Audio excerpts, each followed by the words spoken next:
बिस्मिल्लाहिर्रहमानिर्रहीम। अज़ीज़ तुलबा अस्सलामु अलैकुम। अच्छा, ये हम देख रहे थे ऑपरेटर्स और हमने ऑपरेटर्स पढ़ लिए। अब आ गई है सरगर्मी, आ गई है ये कंप्यूटर के पे करने वाली, यानी कि कंपाइलर पे करने वाली एक्टिविटी नहीं है।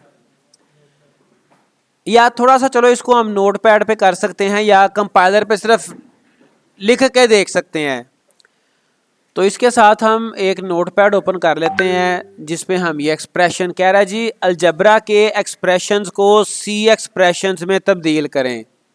ठीक है, तो बल्कि हम यूं करते हैं कि इसको ना एक हम लिख लेते हैं, माइक्रोसॉफ्ट वर्ड में लिखते हैं ताकि ये तस्वीर भी हमारे सामने रहे, चूँकि ये किताब जो है ना ये तस्वीरी शक्ल में है। तो वर्ड की एक नई फाइल हम माइक्रोसॉफ्ट वर्ड की ओपन करते हैं और उसमें हम इन एक्सप्रेशंस को बदलने का तरीका देखते हैं। स्टेटमेंट फिर एक दफ़ा पढ़ लें। कह रहा है जी, अलजबरा की एक्सप्रेशंस को सी एक्सप्रेशंस में तब्दील करें। ये ऊपर उसने कुछ आपको थोड़ी सी हिदायत भी बताई हैं इस हवाले से कि किस तरह से लिखना है, पावर को कैसे लिखना है। तो मैं आपको ये प्रैक्टिकली ये करवाता हूँ। ये देखें, सबसे पहली जो एक्सप्रेशन है वो कह रहा है G x is equal to 6y plus G. मैं इसको क्या लिखूंगा, हम इसका साइज बड़ा कर लेते हैं। मैं लिखूंगा x is equal to 6y। अब 6 आएगा और साथ मल्टीप्लाई होगा 6 इंटू वाई। ठीक है, बेहतर तो ये है कि इसको आप ब्रैकेटों में लिख लें, पैरेंथेसिस में लिख लें, प्लस y। ठीक है, तो ये हो गया। अब अगला आ गया x is equal to y z cube. अच्छा जी, ये आपका एंड पे y नहीं है बल्कि z है। अच्छा, उसके बाद कह रहा है G x equal Y z cube plus 3y। अब इसको देखें, x बराबर और y इंटू जी क्यूब, तो ये आएगा y ज़रब z ज़रब। अब z क्यूब को हम कंप्यूटर में उस तरह से क्यूब नहीं लिखेंगे। ठीक है, तो ये y ज़रब हो रहा है z क्यूब के साथ, तो z क्यूब होता है z इंटू जी इंटू जी। ठीक है जी, और उसके बाद है plus 3y plus 3 into Y. इस पे भी चाहे आप ये एहतियातन पैरेंथेसिस लगा लें। बात समझ आ रही है? अब उसके बाद आ गया z equal x plus y square dividing by 3x। इसको क्या लिखेंगे, देखो y इंटू वाई, ठीक है, डिवाइडिंग बाय 3 इंटू एक्स। ठीक है जी, और इस पे आप मजीद ब्रैकेटें भी लगा सकते हो ताकि ज़्यादा क्लियर हो जाए। बल्कि ये ब्रैकेटें लगाओ यहाँ पे, ये एक टर्म हो जाएगी, ये तकसीम हो रही है और ये आपकी एक टर्म है जिस पर तकसीम हो रही है। ठीक है जी। अच्छा, उसके बाद अगली आपकी आ गई z equal x minus two का मुरब्बा, z equal x minus two. अब ये देखिए, इसको हम कैसे लिखेंगे, x माइनस टू का ये स्क्वायर आ रहा है, इसको हम लिखेंगे x minus two into x minus two. ठीक है, और इसके गिर्द भी आप पैरेंथेसिस आप लगा लें, प्लस 3 इंटू वाई। बात समझ आई? अब आखिरी आ गई y equal X plus 3z over 2 plus G cube plus X over G. तो ये स्टेप बाय स्टेप आप इसको हल कर सकते हो। x प्लस ये देखो 3 इंटू जी, ठीक है जी, डिवाइडिंग बाय 2 ये ब्रैकेट बंद, ब्रैकेट वाला पहले हल होता है ना, तो ये 3 इंटू जी पहले हल हो जाएगा, जो जवाब आएगा वो 2 पे तकसीम हो जाएगा। अच्छा उसके बाद अगला क्या है जी, अगला हिस्सा फिर कह रहा है प्लस जी इंटू जी, ठीक है, प्लस एक्स डिवाइडिंग बाय जी। तो ये इस तरह से हम एक्सप्रेशंस में अपनी इसको बदलते हैं, ठीक है जी, सी एक्सप्रेशंस में। तो ये एहतियात की ज़रूरत है। बहरहाल आगे आ गए रिलेशनल ऑपरेटर। अब जो रिलेशनल ऑपरेटर होते हैं, रिलेशन का वैसे लफ्ज़ी तर्जुमा होता है रिश्ता या ताल्लुक, ठीक है। रिलेशनल ऑपरेटर हम इस्तेमाल करते हैं जब हमने दो कीमतों, दो वेरिएबल्स, दो कांस्टेंट्स, दो ऑपरेंड्स का आपस में मुवाजना करना हो, उनका ताल्लुक देखना हो कि उनमें से कौन सी वैल्यू, किसकी वैल्यू छोटी है किसकी बड़ी है। इसमें हम 5-7 चीज़ें देख सकते हैं। छोटा है या बराबर है, बड़ा है या बराबर है, और बराबर है या बराबर नहीं है। ये टोटल मिला के आपकी 6 चीज़ें बन जाती हैं, ठीक है जी। रिलेशनल ऑपरेटर दो कीमतों के ताल्लुक का तयन करने के लिए इनका मुवाजना करते हैं। रिलेशनल ऑपरेटर्स बताते हैं कि आया दोनों कीमतें बराबर हैं या बराबर नहीं हैं, एक कीमत दूसरे से बड़ी है या छोटी है। सी लैंग्वेज में हम रिलेशनल ऑपरेटर्स को न्यूमेरिक और 4 टाइप के डाटा टाइप पर इस्तेमाल कर सकते हैं। और ये कौन कौन से ऑपरेटर हैं ये आगे देखो आप। सबसे पहले है double equal. Double equal check करता है कि लेफ्ट साइड राइट साइड पे जो कीमतें हैं क्या वो बराबर हैं। अगर और ये याद रखें, रिलेशनल ऑपरेटर का जवाब ट्रू या फॉल्स की सूरत में आता है, गलत या दुरुस्त की सूरत में आता है। अगर बराबर होंगी कीमतें हैं तो जवाब दुरुस्त आएगा। फिर ये साइन ऑफ एक्सक्लेमेशन है, इसको कहते हैं साइन ऑफ एक्सक्लेमेशन, साथ बराबर, इसको हम कहते हैं नहीं बराबर, बराबर नहीं, नॉट इक्वल। तो ये अगर लेफ्ट और राइट दोनों कीमतें बराबर नहीं होंगी फिर जवाब दुरुस्त आएगा। ग्रेटर देन, अगर बाईं तरफ वाली लेफ्ट साइड वाली अगर कीमत बड़ी है राइट साइड वाली कीमत से फिर जवाब दुरुस्त आएगा। ये लेस देन, अगर लेफ्ट साइड वाली कीमत राइट साइड से छोटी है फिर जवाब दुरुस्त आएगा। ग्रेटर देन इक्वल, अगर लेफ्ट साइड वाली कीमत बड़ी है या बराबर है राइट साइड वाली कीमत से फिर जवाब दुरुस्त आएगा। दोनों सूरतों में, बड़ी है तब भी दुरुस्त, बाईं तरफ वाली बड़ी है तब भी दुरुस्त, अगर बराबर है तब भी। लेस देन इक्वल, अगर बाईं तरफ वाली वैल्यू दाईं तरफ वाली वैल्यू के से छोटी है या बराबर है, दोनों सूरतों में जवाब दुरुस्त आएगा। रिलेशनल ऑपरेटर्स दो ऑपरेंड्स पर ऑपरेशन सर अंजाम देते हैं। दो ऑपरेंड आपको मैंने बार बार बताया हुआ है। ऑपरेंड कहते हैं वेरिएबल को या कांस्टेंट को, ठीक है। और नतीजा एक बूलियन एक्सप्रेशन की सूरत में देते हैं, यानी ट्रू और फॉल्स, सही या गलत। अब ये बूलियन एक्सप्रेशन, बूलियन जुमले, प्रेपोजिशन, ट्रुथ वैल्यू, बूलियन कीमतें, ये पिछली क्लास में आप पढ़ के आए हुए हो, ठीक है जी। तो ये ट्रू फॉल्स की सूरत में इसका नतीजा देते हैं। अगर सही ट्रू हो तो कीमत 1 होगी, अगर गलत हो तो कीमत 0 से जाहिर की जाएगी। ये तस्वीर इस टेबल में दिखाया गया है। 5 = 5, चूंकि ये दोनों बराबर हैं तो ये ट्रू है। 5 not equal 7, तो ये भी ट्रू है। 5 greater than 7 गलत है, चूंकि लेफ्ट साइड वाली कीमत बड़ी नहीं है तो ये गलत है। 5 less than 7 ये सही है। 5 is greater than equal 5, ये बड़ा तो नहीं है बाईं तरफ वाला लेकिन बराबर है। बड़ा या बराबर, दोनों सूरतों में, बड़ा होने की सूरत में या बराबर होने की सूरत में इसका जवाब ट्रू आएगा, तो true. 5 is less than equal 4, ना तो ये बाईं तरफ वाली कीमत दाईं तरफ वाली कीमत से ना तो छोटी है ना बराबर है, बल्कि उल्टा बड़ी है, इसलिए ये फॉल्स हो गया, ठीक है जी। तो ये आपके रिलेशनल ऑपरेटर। अब इन ऑपरेटर्स को हम मुख्तसर एक छोटा सा कोई प्रोग्राम बना के देख सकते हैं। वैसे तो ये ज़्यादातर इस्तेमाल होते हैं आपके इफ़ कंडीशन वगैरह में, वो अगले चैप्टर में हमारा इफ़ कंडीशन पे चैप्टर आएगा, अभी मैं एक सादा सा प्रोग्राम बना के आपको एक्सप्लेन कर सकता हूँ। तो इसको मैं सेव एज करता हूँ और अपने प्रोग्राम को मैं नाम दे देता हूँ रिलेशनल का। रिलेशनल टाइप इसकी सी आ गई।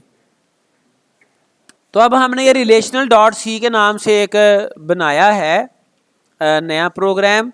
तो यहाँ पे मैं आपको इसका जो है ना वो रिलेशनल ऑपरेटर का थोड़ा सा बता देता हूँ। फ़र्ज़ करो आप क्या करते हो, प्रिंट एफ। अब ये देखें, ये मैंने प्रिंट एफ स्टेटमेंट लिखी है और मैं यहाँ पे एक रिलेशनल ऑपरेटर को इस्तेमाल करते हुए कोई एक्सप्रेशन लिखता हूँ। एक्सप्रेशन, मैंने लफ्ज़ बोला एक्सप्रेशन, ठीक है जी। एक्सप्रेशन क्या होता है?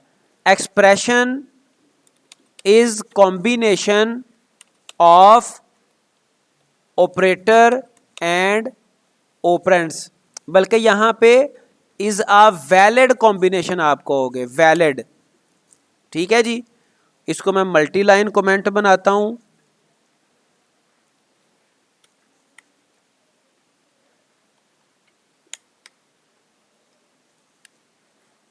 ठीक है जी, expression is a valid combination of operator and operands, operators and operands, ठीक है। यहां पे मैं कोई एक्सप्रेशन लिखता हूं रिलेशनल ऑपरेटर को इस्तेमाल करते हुए। मैं लिखता हूं 6 इज लेस देन 7, और हमने ये पढ़ा था कि ये जो रिलेशनल ऑपरेटर का जवाब है ये सही या गलत की सूरत में आता है। मैं इसके जवाब को %d यानी कि इंटीजर की सूरत में देखना चाहता हूं, ठीक है। तो इसको मैंने सेव किया, कंपाइल एंड रन किया, तो ये देखें जवाब आ गया 1, ठीक है। मतलब क्या कि 6 चूंकि 7 से छोटा है तो उसको उसने 1 कह दिया, 0 1 की सूरत में इसका जवाब आना है। मैं इसको कॉपी करता हूं, इधर पेस्ट कर रहा हूं, और बल्कि आप यूं करें कि इस तरह से करें, 6 इज लेस देन 7 यहां पे लिखो, इज 1, और बल्कि शुरू पे एक नोट भी हम लिख देते हैं, प्रिंट एफ नोट दे देते हैं, 1 for true and 0 for false, ठीक है जी। और इससे पहले मैं यहां पे बैकस्लैश n लगा देता हूं, ठीक है। इससे पहले भी बैकस्लैश n लगाते हैं। 6 इज लेस देन 7, और ये मैं कहता हूं 6 is greater than 7,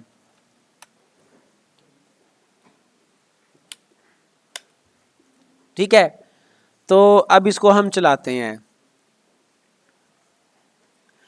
1 for true and 0 for false, 6 is less than 7 is 1, 6 is greater than 7, 7 is 0, चूंकि 6 7 से बड़ा नहीं है। तो ये आप समझ सकते हो कि इस तरह से हम रिलेशनल ऑपरेटर इस्तेमाल करते हैं, ठीक है जी। और एक आध और लिख लेते हैं हम कहते हैं जी 7 इज लेस देन इक्वल 7, ठीक है।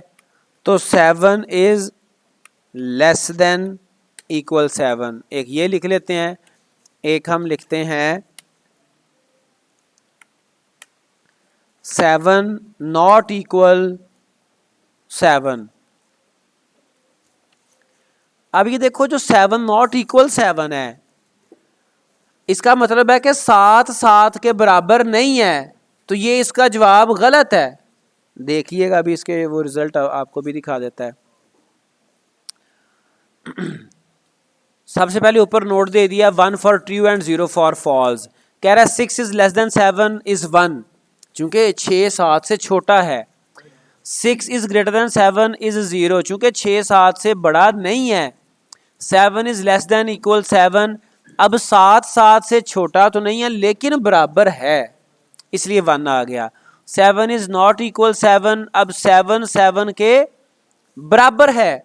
हमने एक्सप्रेशन लिखी है 7 7 के बराबर नहीं है, 7 7 के बराबर नहीं है, चूंकि ये बराबर है इसलिए इसका जवाब 0 आ गया। तो ये रिलेशनल ऑपरेटर। आगे चलो, आगे अगला ऑपरेटर आ गया असाइनमेंट ऑपरेटर। असाइनमेंट ऑपरेटर क्या होता है जी, ये जहां पे एक तो था ना ये रिलेशनल ऑपरेटर में भी इक्वल आ रहा है ना, डबल इक्वल आ रहा है, नॉट इक्वल आ रहा है।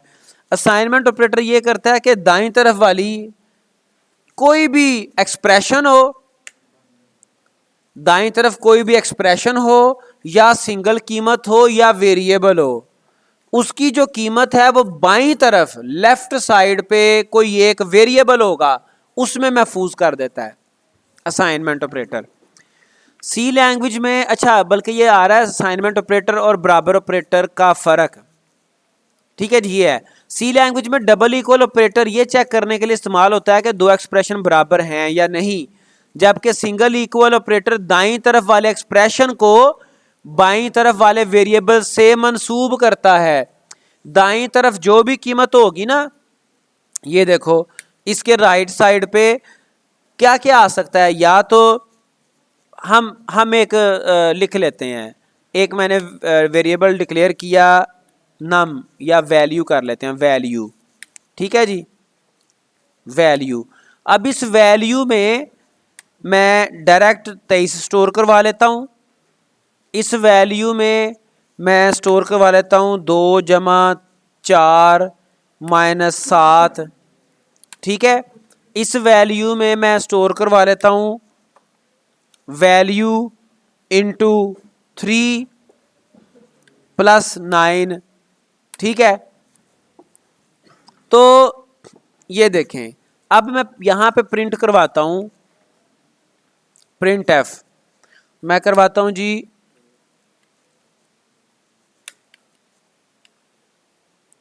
वैल्यू, क्या है जी वैल्यू %d, वैल्यू, ठीक है। वैल्यू की कीमत मैं प्रिंट करवा रहा हूं, इसके बाद भी करवा रहा हूं, इसके बाद भी करवा रहा हूं। अब देखिएगा जरा प्रोग्राम,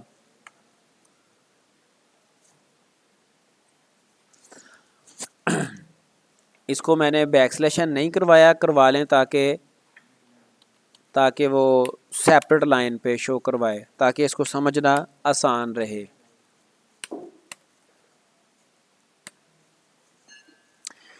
ये 6 < 7 ये तो सारे हो गए। वैल्यू है 23, पहले वैल्यू में 23 मैंने स्टोर करवाया था, ठीक है, तो वो इधर स्टोर हुआ, प्रिंट हो गया। अब मैंने क्या करवाया, वैल्यू में स्टोर करवाया 2 + 4 - 7, 2 + 4 6 हो गया, 6 में से 7 निकाले तो -1 आया, -1 प्रिंट हो गया। फिर मैंने क्या करवाया, मैंने करवाया वैल्यू इंटू 3 + 9, वैल्यू में पड़ा हुआ था -1, -1 को जरब दी 3 से तो -3 हो गया, -3 + 9 6 आ गया, ठीक है जी। तो ये आपका इक्वालिटी से मुख्तलिफ है असाइनमेंट। असाइनमेंट वैल्यू में 23 भी था, तो पहले 23 भी तो प्रिंट हुआ है ना, यहाँ पे 23 प्रिंट हुआ था इस स्टेटमेंट में, फिर उसके बाद 23 के बाद ये ओवरराइट हो गई उसकी कीमत, ठीक है, बदल गई, फिर एक और बदली हमने। तो ये आपके जो ना वो यहाँ पे हमने देखा असाइनमेंट ऑपरेटर, और इक्वालिटी ऑपरेटर भी हम देख सकते हैं।